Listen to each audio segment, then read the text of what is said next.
Hello, everyone. Welcome to episode number 4 of the Calamasa Insider Podcast. I'm Will Kolbow, the city manager for the city of Calamasa. So glad to have you aboard this month. We are a month behind, and we did not have an August episode, unfortunately.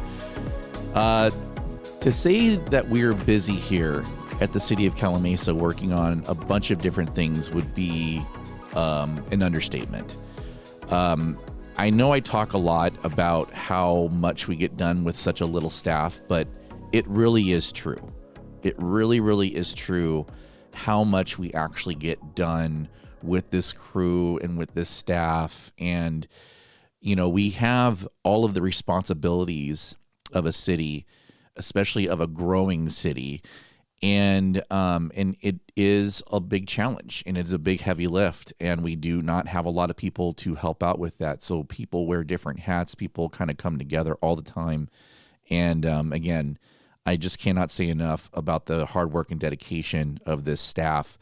The people that work here are dedicated to making sure that this city runs as best it can. And so I just want people to be aware of that. And one of the things that people are you're probably aware of if you're listening to this episode, because if you listen to this podcast, you're probably paying attention to what's happening at City Hall. And so if you're listening to this before September 18th, and as I record this, we're on Wednesday, September 13th, on a really foggy morning, by the way. I was really surprised about the amount of fog we have coming in this morning.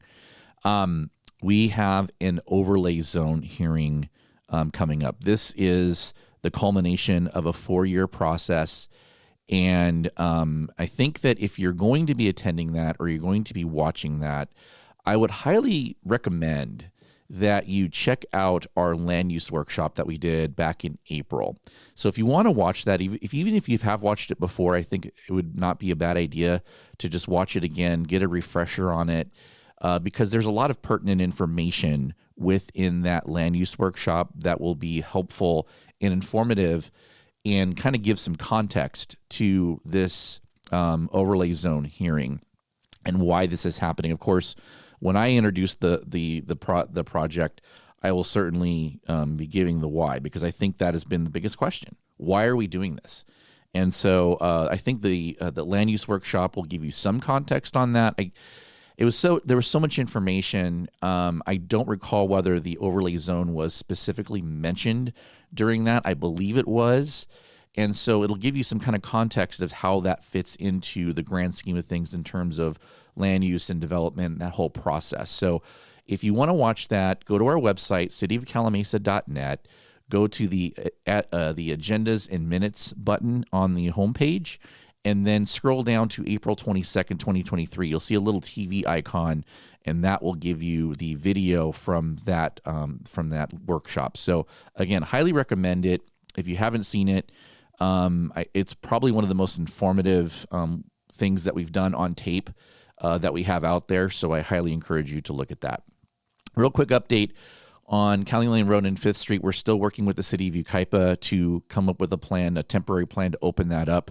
I know that's been a sore topic for a lot of people, and it's been, to be completely frank and honest, it's been a subject of ridicule for the cities, and that's very frustrating, because a lot of the reason this is happening has more to do with with Southern California Edison. So for those of you that don't know, we have a roundabout that has several poles built right into the middle of the street.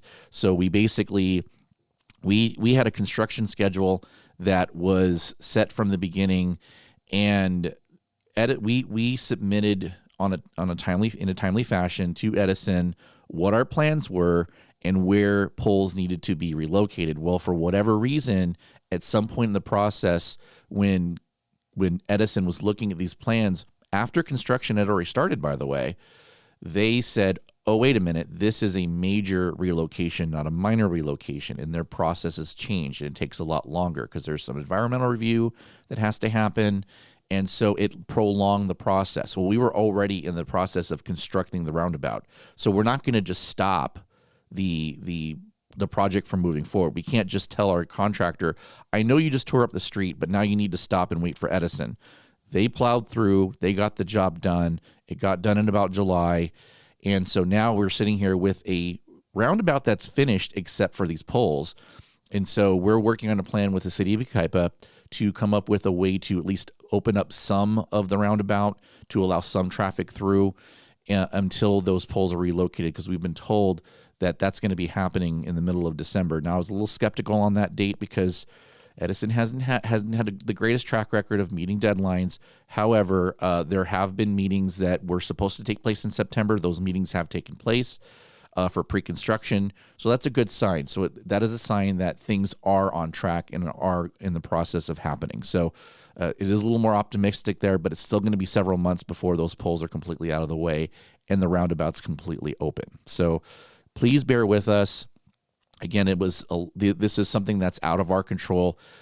Despite popular belief, cities do not have as much power as you think they do. We can't just order Edison to do something. They're regulated by the PUC. They're not regulated by the cities. And so we're kind of at their mercy a little bit. And so, we don't have as much power and as much influence, I think, as people think we do in these realms. So just keep that in mind. We are working on it. We're aware of the problem. We know it's a problem. We know it's embarrassing.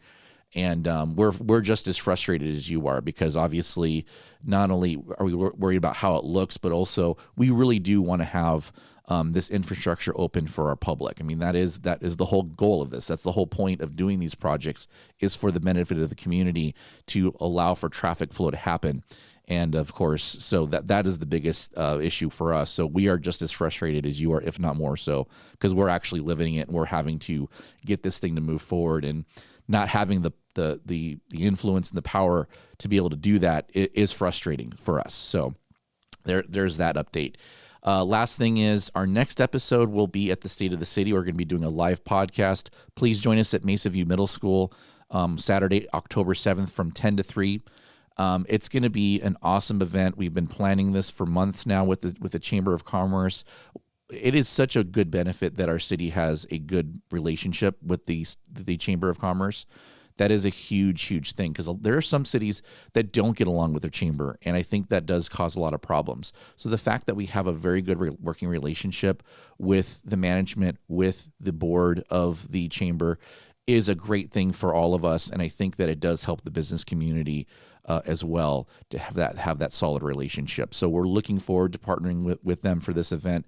A lot of planning has been happening behind the scenes at the city here. We're all really excited for it, and we're all really excited to host the community. So we're hoping that you can join us again Saturday, October 7th at Mesa View Middle School, 10 a.m. to 3 p.m. Please come out and join us.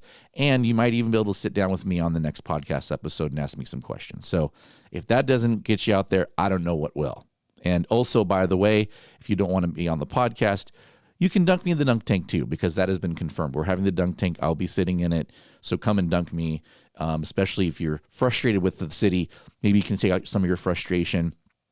It won't be free. We're going to be fundraising. It will be going towards a good cause. We're going to be doing fundraising.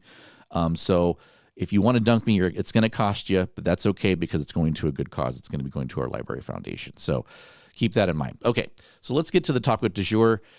We are joined today by our former city manager, Bonnie Johnson, who was instrumental in getting our fire department started.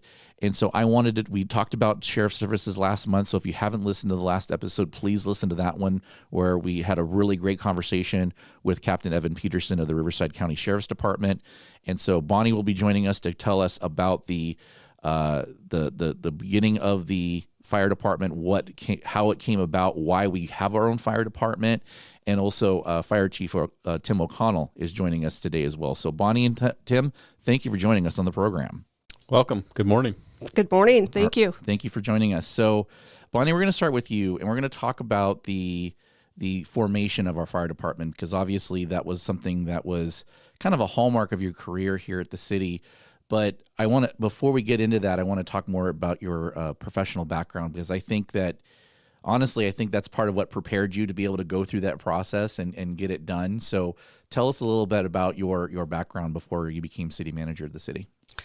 Thank you, Will. I couldn't agree with you more. I have a bachelor's degree in business administration with a concentration in accounting, and I'm a certified public accountant. And all that sounds like I should probably have worked in the public sector, and I did that or the private sector rather, and I did that for about 9 years as an auditor and tax preparer. And then I came over into local government, and the finance background prepared me well. I have approximately 30 years of finance background. I've held positions from finance director to administrative services director, management services director, assistant city manager, and most recently city manager. And what that did was give me a full range of administrative background to be able to look at the administrative infrastructure that was needed in any department in the city, and particularly the fire department. All right. So when you came to the city in 2014 as assistant city manager, and then you became city manager a year later, what was the status of our contract, and what was the status of our fire service at that time?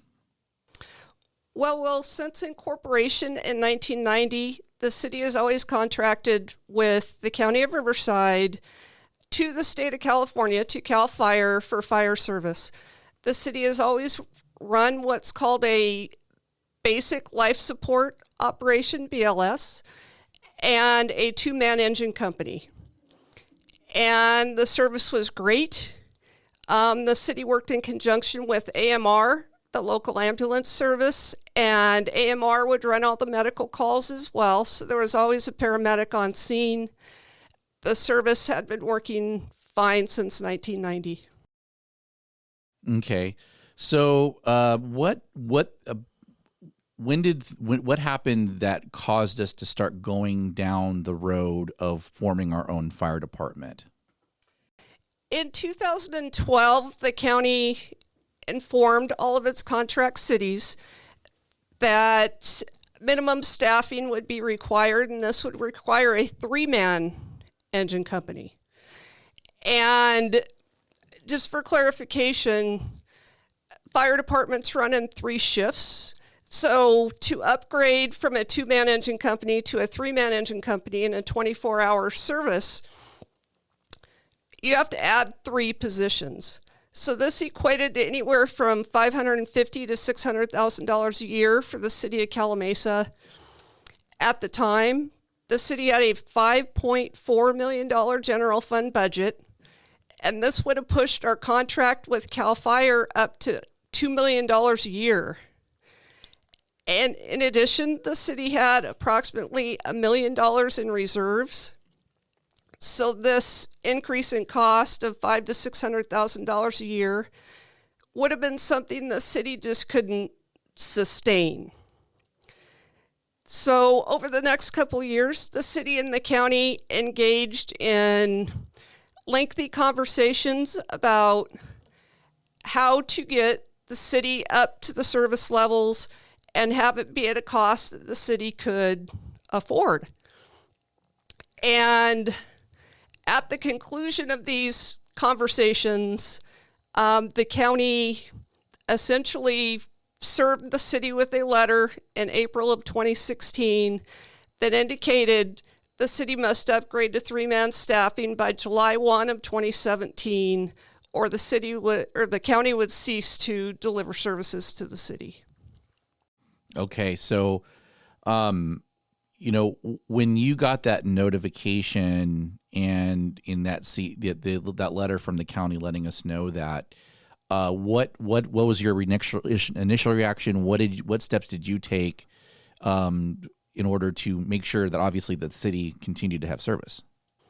Well, looking at a window of about 14 months to accomplish what seemed to be a very steep challenge, the city began exploring its options, including continuing dialogue with the county to see if there could be mutual resolution obtained, formation of a volunteer fire department, formation of a JPA with other cities or districts, cost sharing with neighboring cities, becoming a charter city wherein we could establish some different rules and different tax levels, and formation of an in-house department. Then the city upon exploring these options, started looking for outside help, some expertise to help the city through this. As I mentioned prior, I have administrative background, but the operational background of a fire department was a bit elusive. So in November 2016, the city hired a consultant to assist the city with the evaluation efforts. The city spent several months evaluating, eliminating, paring down what appeared to be its options, looking at the financial viability of each option. And at the end of the day, the council moved forward with forming an in-house fire department. So, I mean, as far as those steps and once you start going down that road, what were some of the biggest challenges that you faced in that process? Well, I don't think it's any secret. There's no playbook or no. Yeah, because normally it goes the other way, right? Normally you go from in-house to contracting out, and that's been the traditional model, and we've seen cities do that over the years. So yeah, this is a very rare step, right? With that happens in this realm. It was an extremely rare step, Will, and the team we put together was myself as city manager, an assistant city manager. We had a 2-member consultant team and a 2-member council ad hoc team. And literally the 6 of us worked 6-7 days a week to try to lay out what we thought was the best plan in a very compressed time frame. And the background of it all, the politics, became very difficult to navigate. And to that end, I sort of kept my head down and kept my eye on the goal. But there were a lot of challenges we faced. CAL FIRE was still occupying our station, so we were logistically challenged with obtaining and storing the needed equipment. We needed to obtain a backup engine. We needed to obtain significant equipment and supplies to get this new department off the ground. And that was a huge challenge. Tried to get those items timely, given the lead times on a lot of things, as well as a place to store them safely in the meantime. One of the other biggest challenges was to contract for dispatch. The county had been traditionally providing dispatch through our contract that we were currently under, and we started looking at alternatives for that. And after much time was spent, it became clear that we needed to stay with the county. The infrastructure was in place. The word was out, basically, that we were going down this road, and the county seemed like the only viable option. And at the end of the day, that's where we were able to contract and still contract today for our dispatch. One of the other challenges, and one of the reasons why the costs escalated so much on the county contract, was the retirement plan. The county, as well as CAL FIRE, have traditionally been under the CalPERS retirement plan. And there's been a lot of talk about CalPERS over the last few years and the expensive costs and things involved with CalPERS. So the city looked at a viable option of establishing a different kind of plan that was affordable. The key to that was our current CalPERS contract that covers our non-safety employees had a clause that it did not include public safety. And that was the only reason we were able to establish an alternative, a PARS program, as opposed to a PERS program, which had a controllable cost component associated with it. The other biggest challenge was our city's insurance authority. They were very skeptical about what exposure they would have based upon starting a fire department. Fire departments historically have high workers' comp rates, as you can imagine, high liability rates, and myself and the assistant city manager spent significant time traveling back and forth to Sacramento to our insurance authority to get essentially their buy-in and permission to move forward with the formation of this department. Yeah, I would think that would have been a key, because without that coverage, you'd have to go out and get something else on the open market, which would have added significant costs, and maybe then the costs don't then pencil out, right? And was there a potential for that possibility? Yes. In fact, there was, and that was part of what I watched the whole time as things played out. I had to watch the costs, and we had a lot of unexpected costs that came up through the course of it. For example, in addition to insurance, which we eventually negotiated an affordable rate with our current insurance authority, but in addition to that, there were other things we had to look at that were unexpected. For example, when you contract with the county to get state service, to get CAL FIRE service, you have what's called a wildland fire agreement that's included with your service.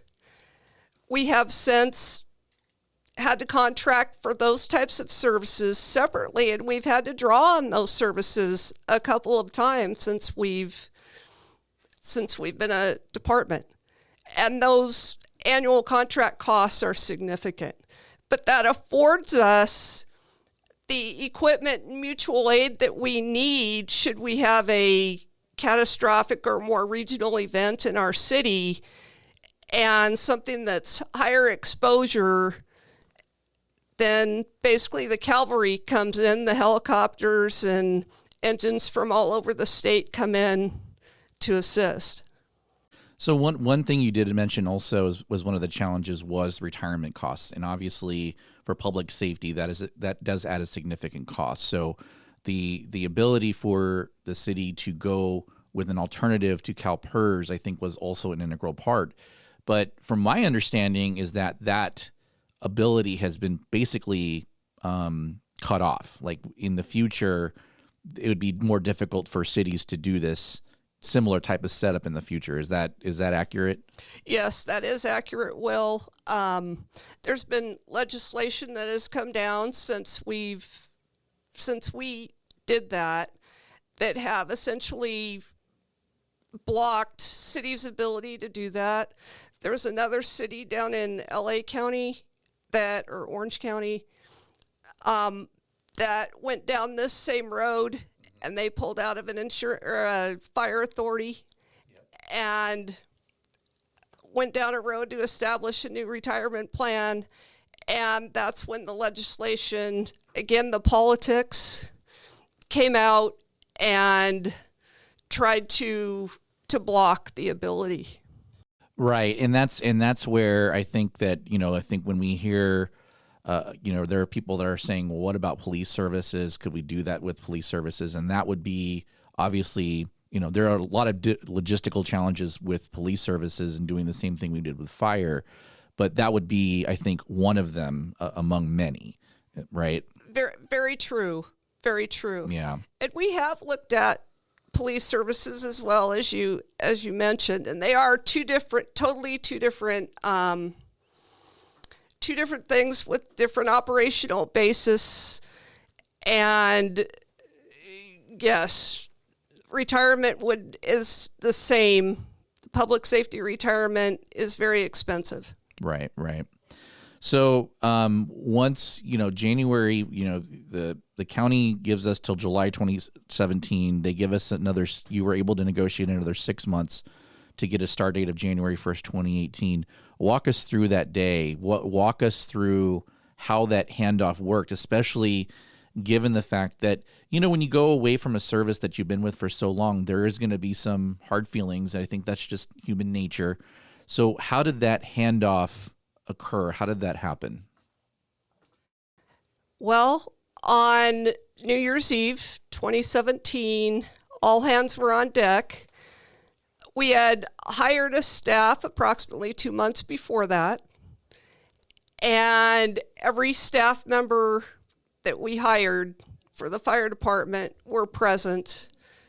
The city council members were present, and we waited for 11:59, December 31st, 2017, and at that time, the CAL FIRE engine pulled out of our station, and we pulled our engine in, and we began bringing in supplies and equipment that were needed to staff our new fire department.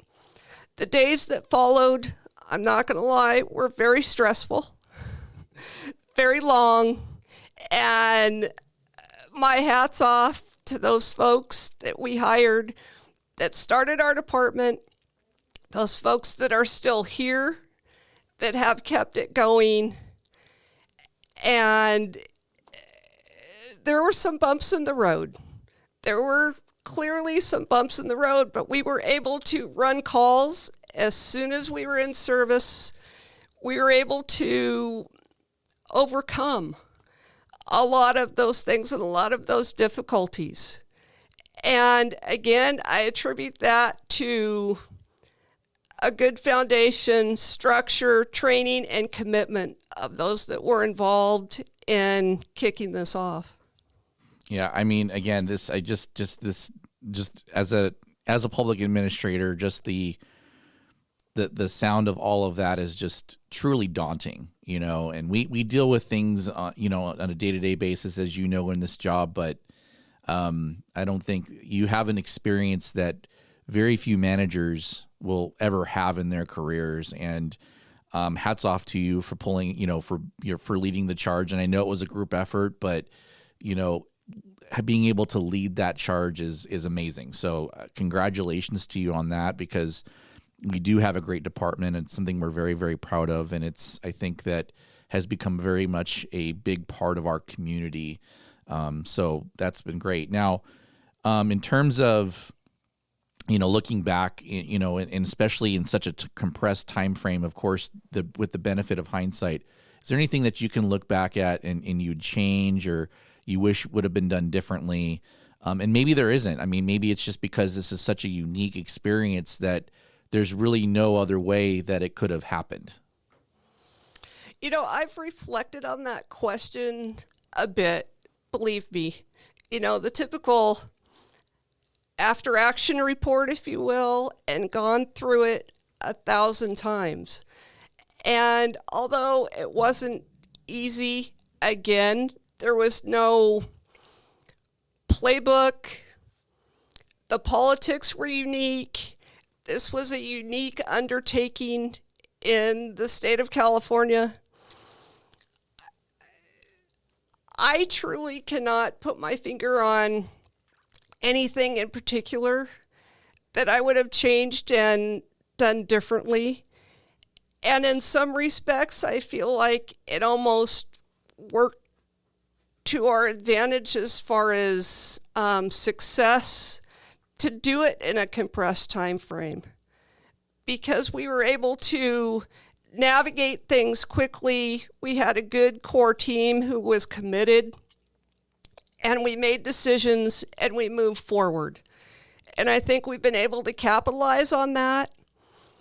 And I've been asked several times over the last few years, how did you do it? Can you teach us to do it? Can you, we've been approached by others. And I just say a lot of hard work and commitment, and never lose sight of your goal. And our goal for the city was no more than ongoing fiscal stability. And I'm proud to say we have achieved that. This was a huge step in our city's history to help us control our costs down the road. And we have been able to provide excellent service to our community. As you mentioned, it's a community-based department. This community has truly embraced this department. And as a city manager, it is one of my proudest accomplishments in my 30-plus year career.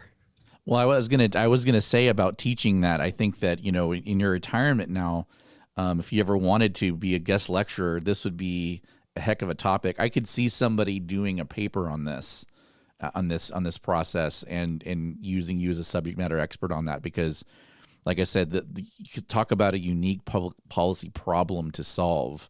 This is it. So again, congratulations to you on that.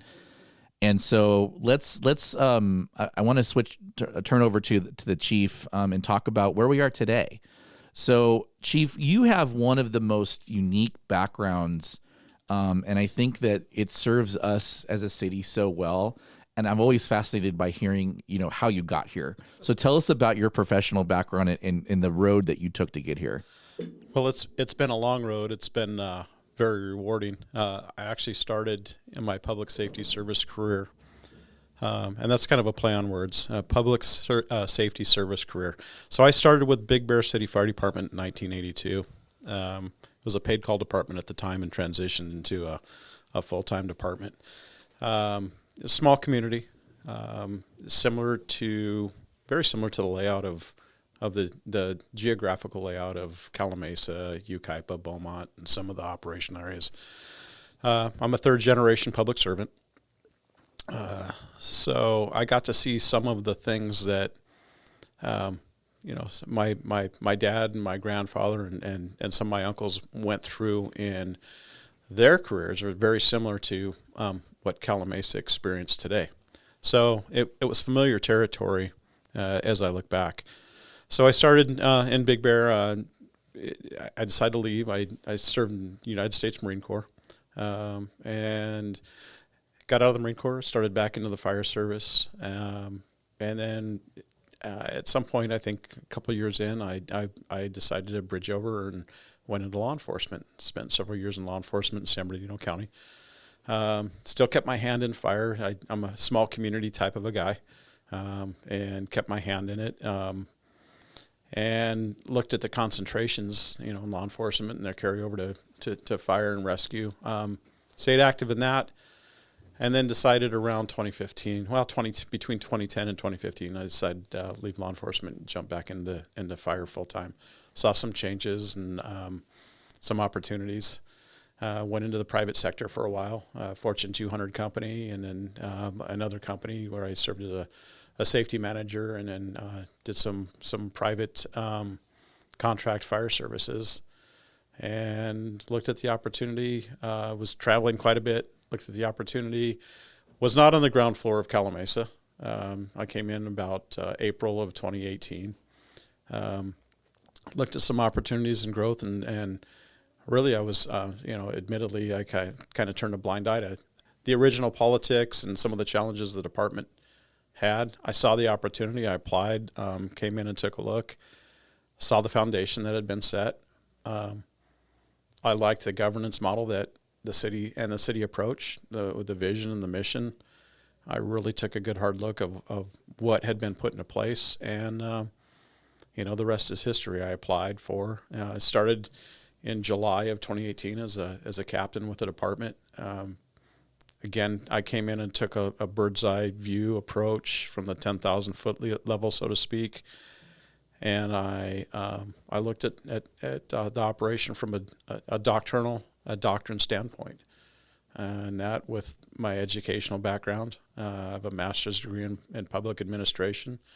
Took a look at the operations and thought, man, I can do some good for my community. I live here. I've lived here for since the early 90s. My wife and I have 5 kids and 13 grandkids. I have skin in the game, so to speak. I saw what was occurring, and I anchored in. So I hope that answers some of your questions. It does, and I think that one of the fascinating things is sometimes, you get into leadership positions not necessarily seeking them out. And I know, like, Bonnie didn't have aspirations to be a city manager, right?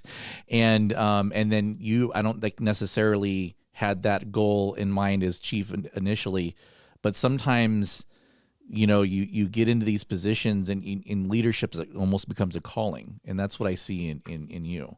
Well, and I appreciate that. I take that as a compliment, and I don't, that couldn't be truer. I came to work for the city of Calumet, and I never aspired to be anything more than an engine captain. I wanted to be on the floor with the guys, going out and providing service to the community. I had the operational and the educational background, and was used to the governance, working for a large county. Saw some opportunities. More so, I saw some missed opportunities. And I saw missed opportunities by some of our neighboring cities. And I'm not going to call them all out, but, you live and you learn. And I saw some things occur in the region, and I thought, my gosh, if I can help this little city where I have family and friends, if I can help grow this to something special. And again, I didn't necessarily dive into the politics. I didn't care for that. But what I cared for is the ability for years going forward, for my kids, my grandkids, and their kids to have some sustainability. I took a look into it. I believed in the values and dug into that. And, lo and behold, within, about 30 months or so, I found myself as a battalion chief, and then was appointed as a interim chief in around November, I think, somewhere around 2019, 2020, somewhere in there, and then was appointed permanently as the fire chief. I think it was February 2020 or so, and I've been off to the races ever since. So let's talk about the department and the structure. So what our staffing is right now, and kind of the structure that we currently have in place. Tell us about that.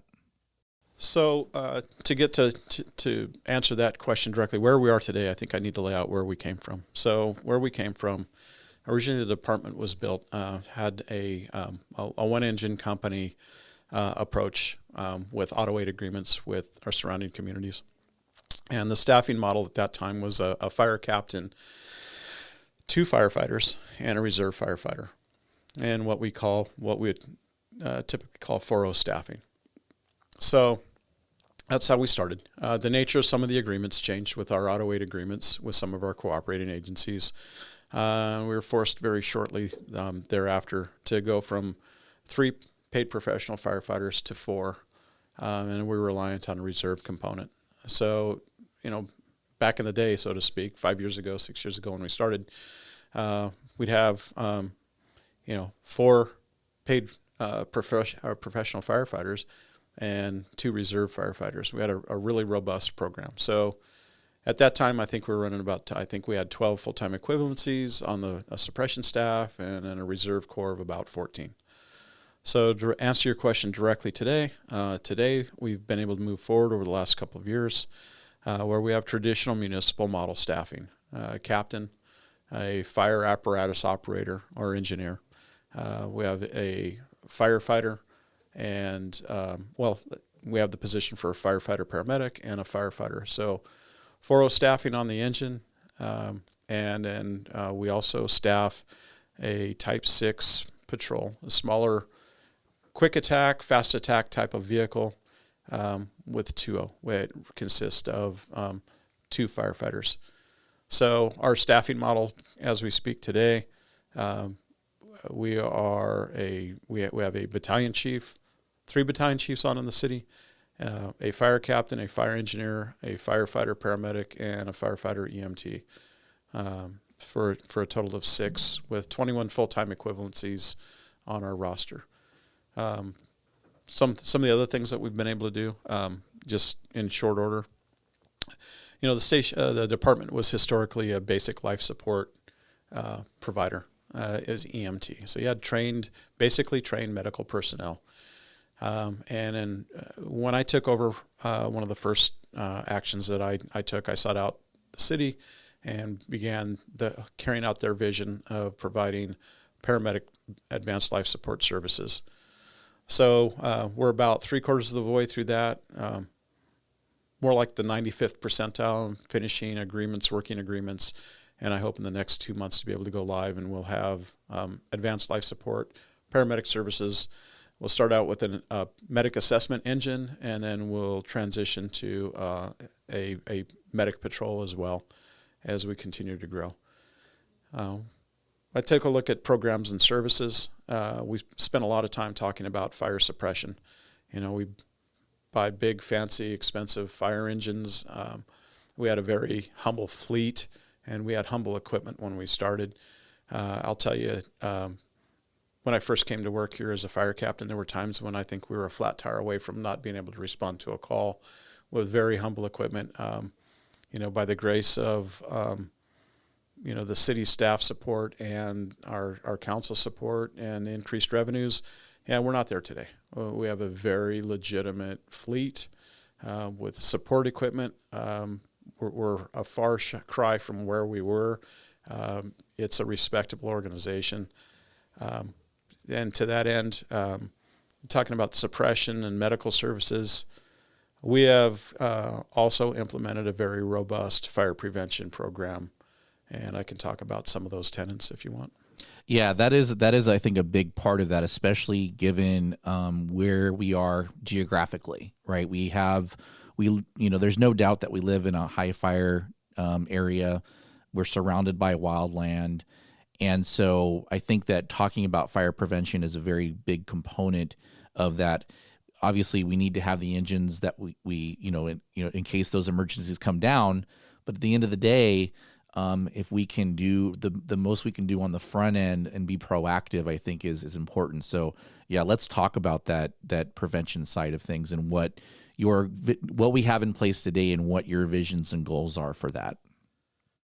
So getting into the prevention and getting into programs and services, took a look from a couple different areas. In our call volume when we first started, we were running upwards of 1,800 to 1,900 calls a year.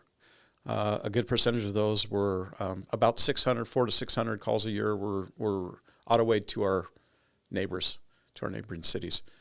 So when some of those contracts changed, took a good look. I'll tell you today that at the 1,800 calls that we're running a year, 95% of those are in our own city. So that call volume had dropped. Our call volume is up. 90% of those calls, the call volume, are medical-based.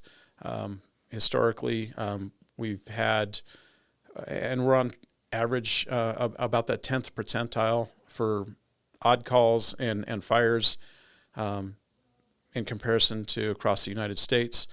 So taking a look at our city specifically and getting into the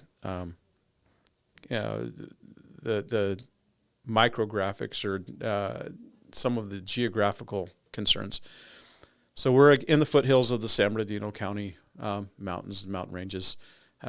We're surrounded by state conservancy lands, and we're in the high fire severity threat zone as the state mapping lays it out. So taking a look at that, we have areas that are in the wildland urban intermix and interface. So intermix, you have homes that are built into the wildland areas in that undeveloped wildland area, and then we have homes that butt up to that interface that are up into the foothill areas. Easy for me to say. So taking a look at our approach and some of the fire prevention historically relied on the previous contract provider. So I came in and took a look, and I referred to a couple of different things. Our ISO rating, or insurance services offices, take a look at their standards and requirements. I refer to NFPA, the National Fire Protection Agency, for their recommendations and guidelines. And then I take a look at another organization called the CPSE, and that's a Center for Public Safety Excellence. So they all provide metrics for not only responses, but for providing standards of coverage, and then threat assessments, and they give guidelines for what cities need to provide adequate suppression staff, and then fire prevention programs.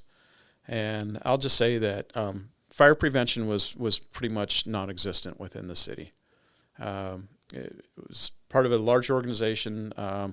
It was pretty humble. So the compressed time frame that the department was built, we really did not have a fire prevention bureau that led for investigations, prevention, for licensing or permitting, and that plays into pre-planning, fire hazard mitigation, and risk assessment for the city.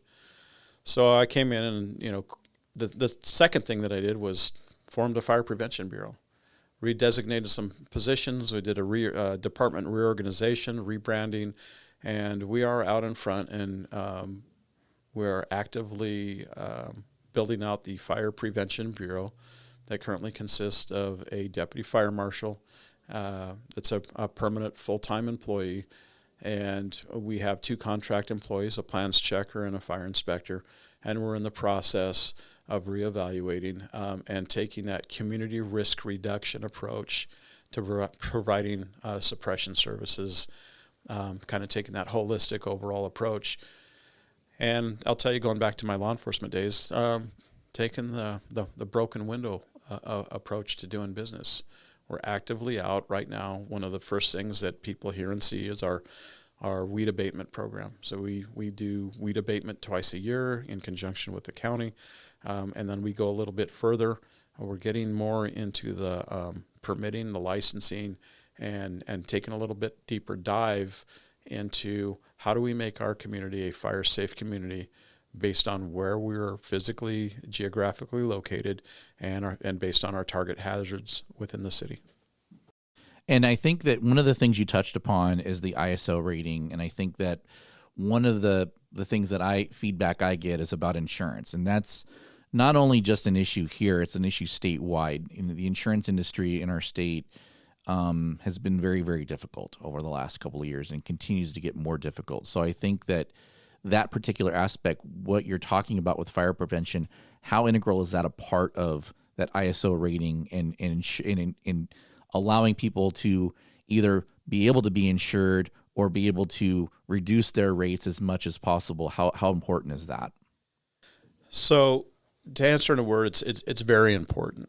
And I'll tell you some of what we experienced in the transition. I had come to work, and the ISO rating had lapsed. It had dropped, and it had dropped in the transition because of the reporting mechanism from the county to the city.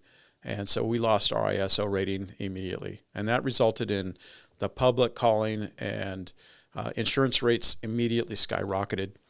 And so the ISO, a little bit, without getting really deep into what they do, they basically govern insurance underwriters. So the best rating that you can get is an ISO Class 1 rating in terms of your homeowners and or your business insurance. The worst being a 10 or an X rating. So the city of Calamasa currently is a 3/10. Now or a 3/X.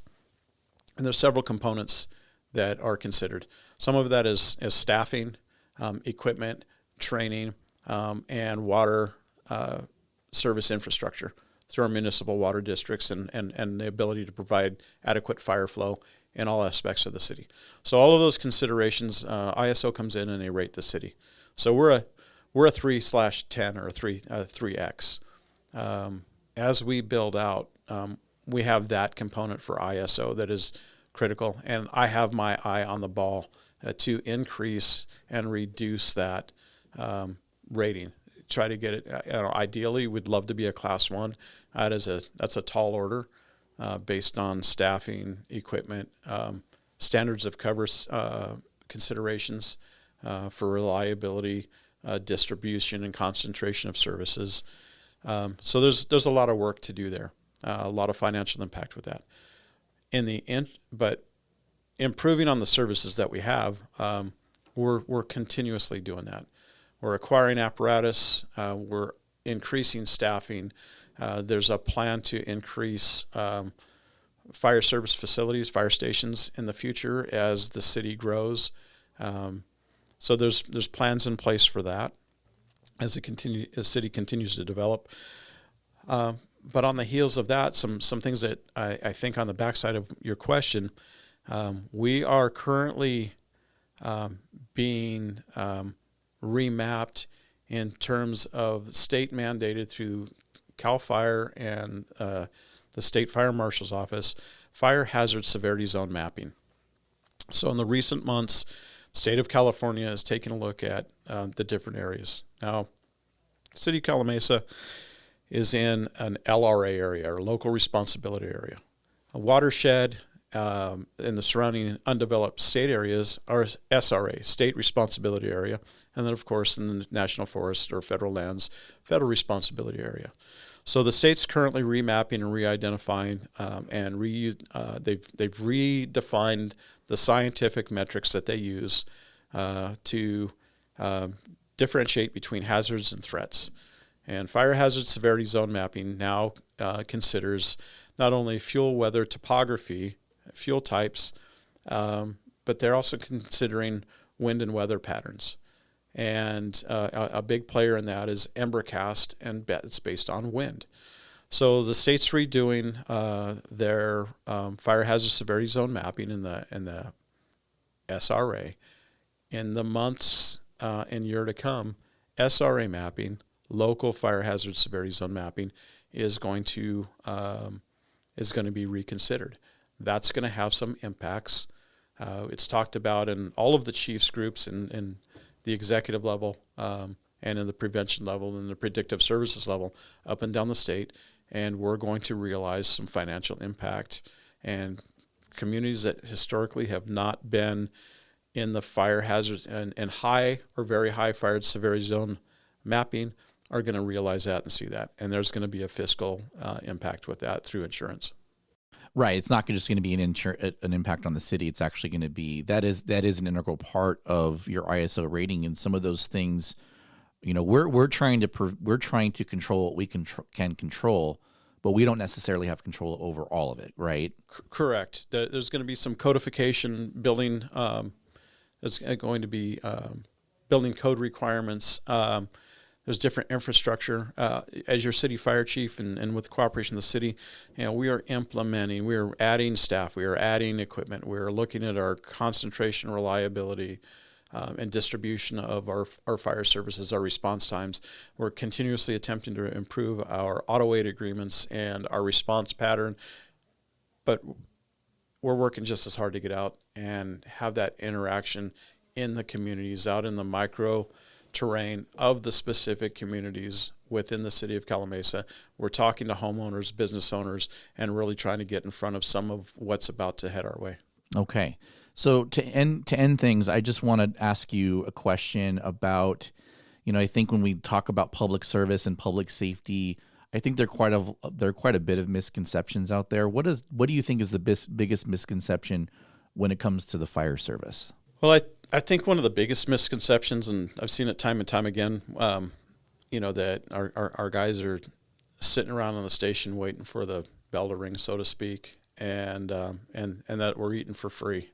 I can't tell you how many times we've been to the grocery store and we've had people approach us and, what are you guys eating tonight? Steak? Our guys, they're here for 48 hours.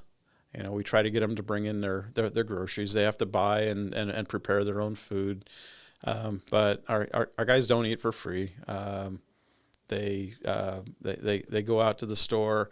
They don't sit around sleeping and waiting for the bell to ring here. Not in my city.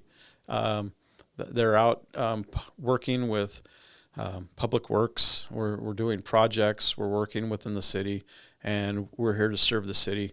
I think in our department, I'm proud to say I think we give more than we take, and our folks are out working very hard. I will say that, with the fire department being right next door to City Hall here, I can always look out my window and see our guys are always out there doing something, and there's definitely not sitting around. I can certainly attest to that. So yes. Well, thank you very much, both of you, for joining us on the podcast today. I think this was very informative. I think the public's going to get a lot out of this conversation. So really, really appreciate it. Thank you very much. Thanks. And that'll do it for this month's episode of the It's Calamasa Insider Podcast. Thank you for joining us. Our next episode, like I said at the beginning of the show, will be our State of the City episode. We'll be there live in person. So come out and join us. You can join us live. You can maybe even you might even get on the air. Who knows? I still don't know what I'm going to be doing for this thing, but I think it's going to be fun. And so I look forward to it. And we're probably going to have little different segments. It'll probably be kind of a broken up episode a little bit. It won't flow like a normal episode does. So we'll see how that goes. But future episodes will include engineering and capital projects. We're going to talk about that. That's a big thing. Infrastructure is a huge, huge topic. After public safety, that's probably the biggest one that we get, whether it's complaints or comments about, and it's something that's a big priority for the city council and for the staff. I also want to talk about economic development and some maybe misconceptions about that.